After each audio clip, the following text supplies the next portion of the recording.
Parjeet music director DJ Kanchan Raj Hajipur Vaishali.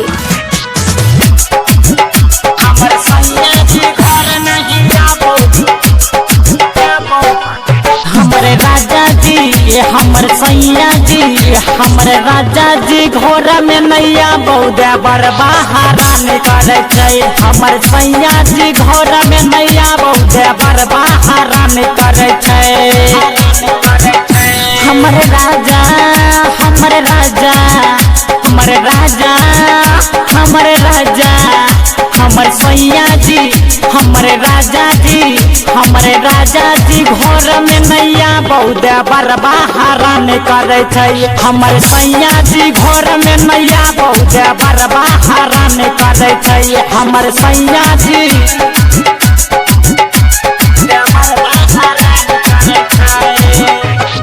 DJ Kanchan Raj हमर सैया जी घोर नैया नीम चौक चौसीमा वैशाली।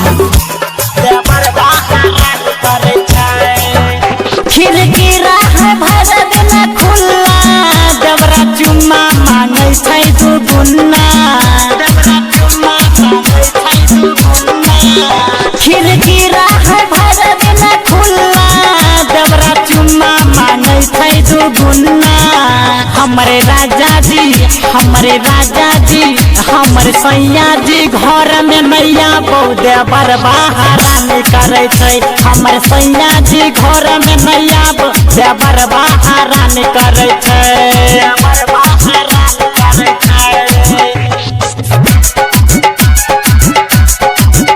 हमर सैया जी घर नैया डीजे कंचन राज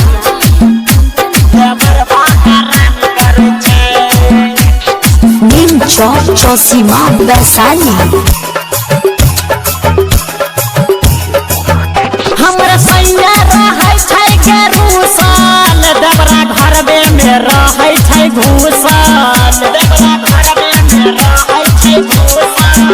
हमर सैया रहै छै गरुसल देवरा घरबे में रहै छै घूसल। हमरे राजा जी हमर सैया जी घर में नैया बौदे बरबाहारा करे छै। हमर सैया जी घर में नैया बौदे बरबाहारा करे छै। Recording studio Simra.